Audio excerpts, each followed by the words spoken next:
A rivalidade que mexeu com o crime do Rio de Janeiro. Vambora, hein? Do nosso amigo aí,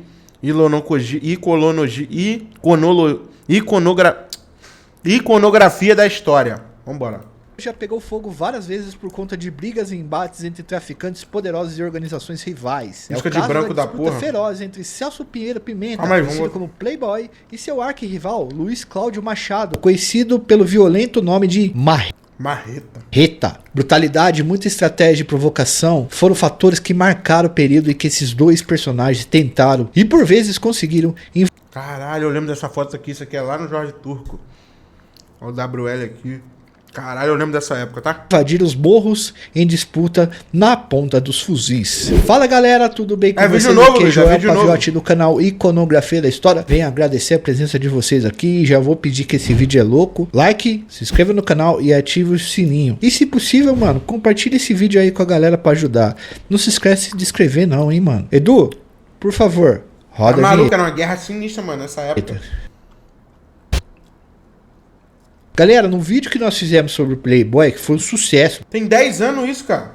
Foi em 2014, 2015. Tem mais de 10 anos. O bagulho atingiu mais de 1 milhão de pessoas. Muita gente colocou aí embaixo assim, ó, nos comentários. Fora cara xingando a gente, muita gente botou. Aí, desenrola a treta com o Marreta. Fala do Marreta. Outros falaram assim, mano, o Playboy pesava demais na do Marreta, cê é louco. Faz um vídeo sobre o Marreta.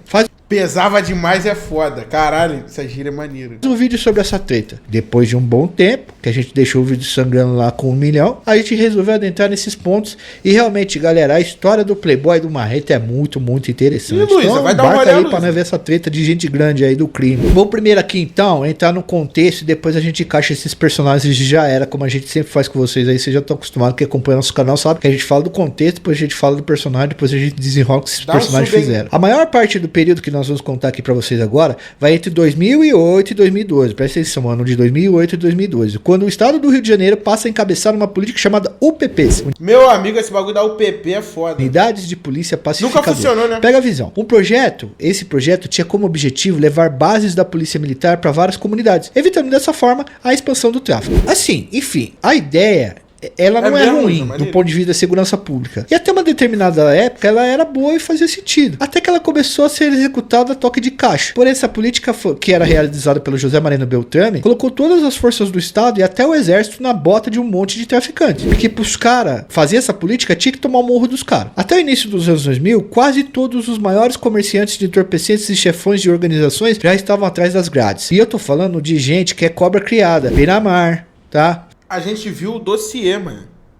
A gente viu o dossiê, esse aqui a gente não viu, não. VP, UE, Celcinho da Vila Vintém. Ou estavam fugidos, como o Linho, Elias Maluco e outros tantos caras famosos e sanguinários da história do Rio de Janeiro que construíram o tráfico por lá nos anos 80 e 90. Os cobra criada mesmo. Com os cobra criada solto, os presos, né, presos em Bangu e tal, sobra espaço para novas gerações de chefões. E nesse andar, né, nesse rolê, que entra em cena nossos personagens de hoje. O Marreta, chefe do CV, e o Playboy que virou chefe depois da ADA. As duas facções criminosas grandes do Rio de Janeiro lá na época. Inclusive, foi nessa época aí que vários chefes tentaram invadir os morros uns dos outros. Foi nesse período que a TV passou a cobrir os desdobramentos desses confrontos ao vivo. Os termos, por exemplo, bondes, alemão, muro baixo, vieram à tona nesse período. Pois quando o governo tomava o morro dos caras para implantar o PP, os chefes das organizações juntavam forças internas para invadir o morro de outras pessoas e continuar ganhando dinheiro do mesmo jeito. Sacou a necessidade criminosa dos caras? Você perdeu a franquia, tinha que arrumar outra. Você entendeu? Desde quando tem mar em Caxias, que eu não tô ligado. Como é que funcionava o bagulho nesse período? Então uma facção começou a invadir um morro do outro. Também foi nesse tempo aí que muitas milícias passaram a ter as ideias de tomar os morros também. Como se as comunidades não fossem um estado, ou não tivessem moradores e tal, sempre tivesse que pertencer a alguém. Algum criminoso, manja. Algum criminoso tomar o território. Vamos fazer um parênteses aqui pra explicar os termos bonde, porque é muito importante pra gente entender essa tomada de morro. Porra, bonde é o bonde, pô. É o bonde. Entendeu o que é um bonde? Significa grupo de homens armados com uma missão de tomar morros ou cometer algum crime. A polícia chama isso de quadrilha, organização criminosa. O tráfico chama de bonde. Outro termo que vale a pena um parênteses para vocês entenderem melhor toda essa treta é alemão. Alemão é um termo dado para os inimigos de outros morros e organizações. Da onde que veio esse alemão, será? alemão.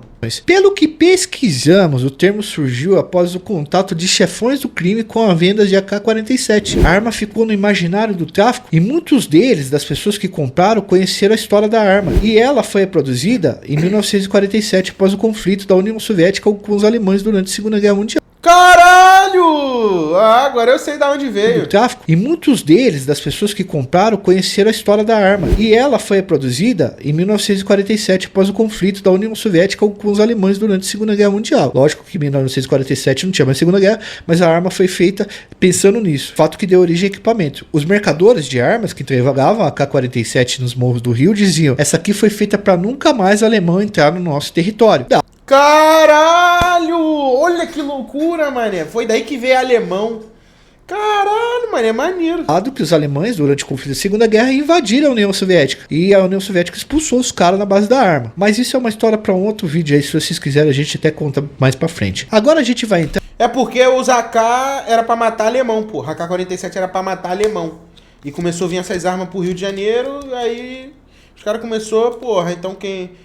A arma que mata... Ah, foda-se, você acabar de ver essa porra aí. Nos nossos personagens aqui, firmeza? Veja bem. Tudo que estamos contando aqui está referenciado aí embaixo nos comentários, ok? Então, antes de ficar falando abobrinha, vai dar uma lida lá. Aqui nós não inventamos nada, tio. Ainda bem que eu não falei nada, eu fiquei quieto. Vai dar uma lida. E esse é o principal cerne, essa principal peculiaridade, destaque da nossa, da credibilidade do nosso canal, entendeu, mano? Então tá tudo lá embaixo. Lógico que a gente tem as histórias dos becos, muita coisa escapa, mas o mais grosso tá aqui. Entrando nos personagens, então, vamos falar primeiro do Marreta. Não conseguimos saber de forma segura onde nasceu o Luiz Cláudio Machado, que é conhecido como Marreta. Mas o seu apelido se deve à brutalidade com que ele batia de frente com os adversários. Marreta era um bico muito forte mesmo, ele dava soco na marretada. Outra coisa que podemos apontar do Marreta é que, segundo a polícia, ele foi o maior formador de bonde e tormador de morro da época, junto com, logicamente, rivalizando e junto com o Playboy. Só que o Marreta era do CV e o Playboy era da ADA. A gente vai falar mais pra frente dos dois também, destacando a função dos dois. O Marreta começa a ficar famoso quando ajuda o chefão chamado Fabiano Atanásio, conhecido como FB,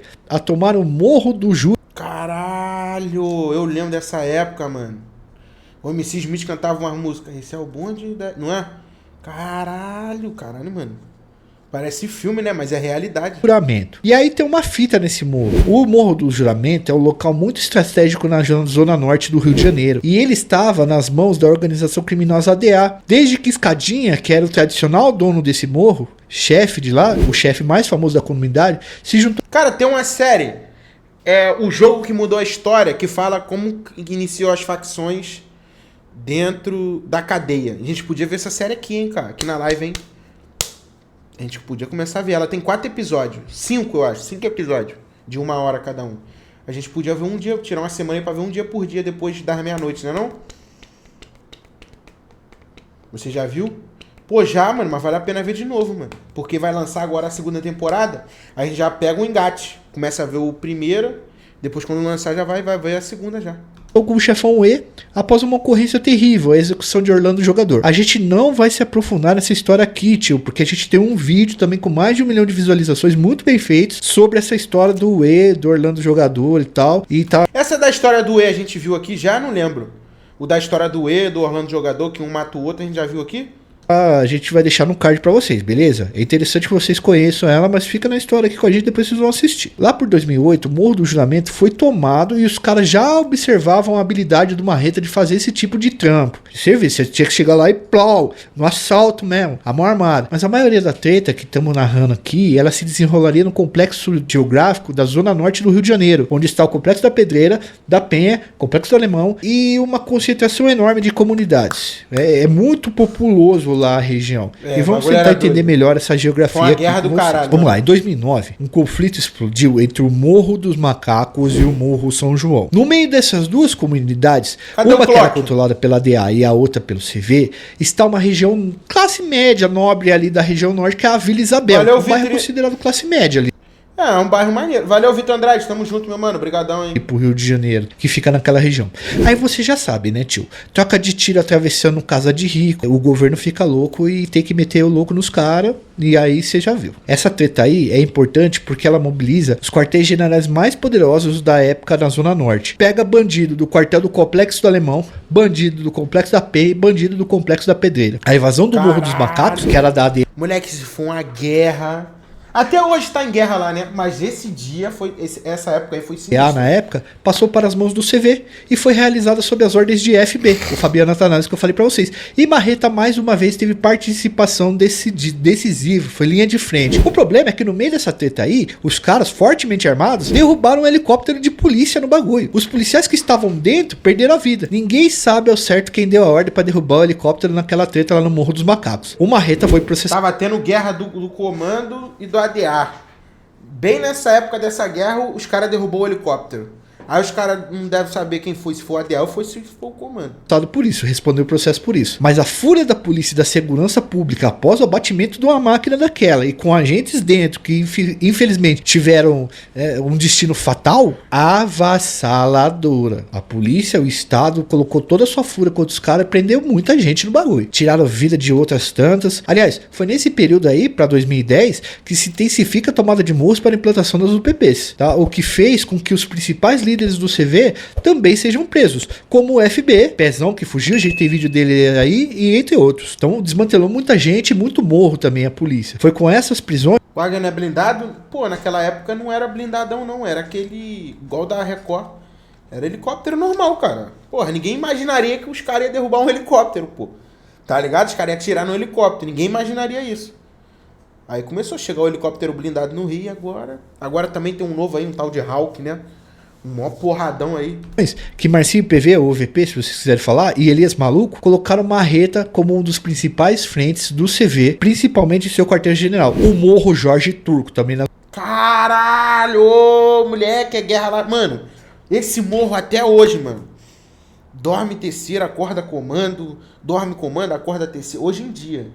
Mas na época era uma guerra do caralho, meu irmão. Esse morro aí, filho. Zona Norte. Por que eu tô falando quartel-general do Marreta, o Jorge Turco? Porque vai ser interessante pra gente ver a treta dele com o Playboy. O Marreta passou a montar bondes para também invadir outros morros. E é aí que ele topa com um cara chamado Celso Pinheiro Pimenta, conhecido como Playboy. Temos um vídeo contando toda a história do Playboy aqui, tá? Mais descritiva. Depois vocês podem assistir lá. Vamos colocar no card também. O Playboy era um cara com disposição, galera, e um dos chefes da ADA. O cara lá era muito ligeiro e ficou responsável por tentar retomar entre 2013 e 2015 morros que a ADA havia perdido, e tinha perdido bastante. Para demonstrar força, ele resolveu invadir quem? Que morro? O Jorge Turco, que era considerado o lugar onde o Marreta tinha seu quartel-general. Falou assim, ó, o que o cara mais pode ir lá? Ah, é o tal de Marreta. Então vou invadir o morro deles já. Tem áudio do Playboy enviando áudio de tiração com o Marreta. Quem tá falando aqui é o Playboy, pô. Ó, pode avisar o cuzão do Marreta, Jorge Turco, tá ligado? Vamos ir. Até, vou nem falar o dia, até domingo vocês me esperam no Jorge Turco, tá ligado? Quem tá aí no Jorge Turco e na Palmeirinha vai correr, corre pra longe. Até... Caralho, mano, o cara mandava áudio, moleque. Entre os dois, por conta da provocação e tomada dos morros da Zona Norte, foi tão grande que, segundo algumas fontes, Marreta chegou até a oferecer grana pela cabeça de Playboy. Outra que o Marreta ajudou a tomar o Morro dos Macacos, que era da DEA também, então o Playboy queria fazer uma vingança lá no carro. Na época, Marreta já havia sido preso e estava em Bangu. Tem áudios do Playboy dizendo que invadiu o Jorge Turco e realmente ele tomou o lugar mesmo de verdade, tá, galera? O Playboy era muito louco, ele entrava nos lugares, tirava foto dentro da casa dos outros e tal, depois que ele tomava morro. A tomada do Jorge Turco fez Cara, Playboy... Mano, caralho, moleque, eu acho que se o Playboy tivesse vivo hoje, tipo assim, nessa época de mídia aí, começou a dar mídia, moleque, ele ia ter Instagram, ele ia ter a porra toda, moleque.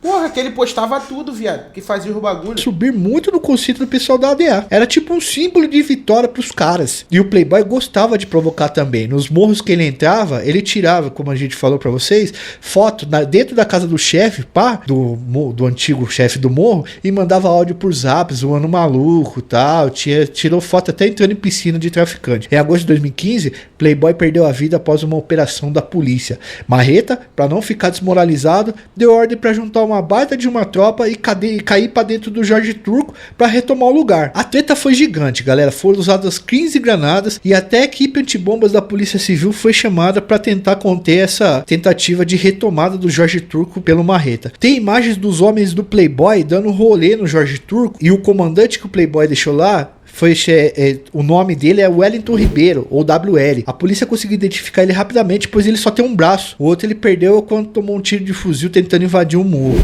Caralho, mano. Vocês terem uma noção, os caras trocaram o tiro nesse dia aí que o Marreta tentou retomar o Jorge Turco e estragaram até a caixa d'água da comunidade. Na época nós não tivemos a informação se os caras tomaram ou não, mas hoje a gente sabe que o Jorge Turco me parece que está na mão aí do CV, alguém corrigir aí se não for verdade. Eu acho que tá lá, é comando lá. Encontrou nas referências algo seguro pra dizer quem que tá à frente de lá, também não nos interessa isso aí, tá bom? Eu já falei pra vocês, deixa no comentário aí. Mas essa parada da treta entre Marreta e Playboy ficou conhecida como uma das maiores rivalidades da segunda... Tá maluco, moleque? Porra, isso não parece um filme, viado?